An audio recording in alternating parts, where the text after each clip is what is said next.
Number दिले का? काय म्हणले? तो अर्जुन म्हणून आहे.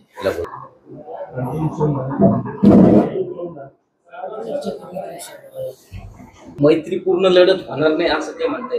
बाबा वरिष्ठ पातळीवर आम्ही बघत चांगली आहे, मुख्यमंत्री माझे मित्र आहेत. त्यांचे तर मुख्यमंत्री मित्र, मुख्यमंत्री चेंबर माझ्यासोबत चला. अरे हे बघा, त्यांचे लोक तर फिरू लागले ना, अरविंद चव्हाण युती करा म्हणून त्यांनीच केलं. असं काही सटाके मारले त्याला काही. स्थानिक स्वराज्य संस्थांचं बिगुल वाजलेलं आहे. महाविकास आघाडीनं सुद्धा काल पत्रकार परिषदेमध्ये वेगवेगळे आरोप केले निवडणूक विभागावर. कशा पद्धतीचं चित्र जे आहे ते जालना जिल्ह्यामध्ये असू शकतं? नाही, महाविकास आघाडीने जे आरोप केले त्याचे उत्तर तर आमचे जे वरिष्ठ आहेत तेच देणार, त्याबद्दल मी बोलू शकत नाही. काय म्हणजे बोलणं उचित नसतं. दुसरा राहिला स्थानिक पातळीवर युतीचा, ते आम्हाला वाटतं की आता मैत्रीपूर्ण लढत झाली तर चांगलं होईल आणि तशी तयारी आम्ही करतोय.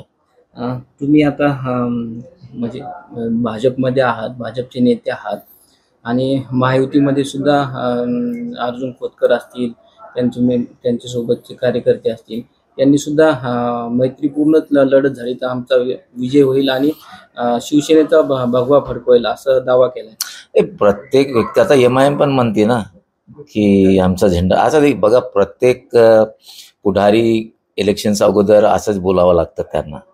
ते असं थोडी बोलणार भारतीय जनता पार्टीचे महापौर होईल असं थोडी कोणी बनवतं तसं. पण एक सांगतो की आम्ही पण बोलतो की भारतीय जनता पार्टीचाच मेयर होईल. जिल्हा परिषदवर भारतीय जनता पार्टीचाच झेंडा फडकणार. पंचायत समितीवर भारतीय जनता पार्टीचाही झेंडा फडकणार. बोलतोय, ठामपणाने बोलतोय आणि कॉन्फिडन्सली बोलतो. या ठिकाणी कसं राहणार जालना जिल्ह्यामध्ये युती महायुती कशा पद्धतीने जिल्हा परिषद असतील किंवा मग महानगरपालिका पंचायत नगरपंचायत? बघ, महानगरपालिकामध्ये आता 65 कॉर्पोरेटर्स आहे आणि 16 प्रभाग आहे. त्या 3 प्रभागमध्ये आम्हाला थोडा मेहनत करावं लागेल. प्रभाग 4, प्रभाग 10, प्रभाग 11. जर आमची सक्सेस झाली तर आम्हाला 45+ आम्ही होणार आहे. आता तर 35+ तर आहेच. जर आणखीन या 3 वार्डात घसून काम केले तर होईल. एक हाती सत्ता. हा, एक हाती सत्ता म्हणतात त्याला. जिल्हा परिषद पंचायत समितीत बघा, देखा आपल्या इकडे जालनामध्ये 4 मतदारसंघात आम्ही मागे 2 होते आमचे आणि 2 शिवसेनाचे होते.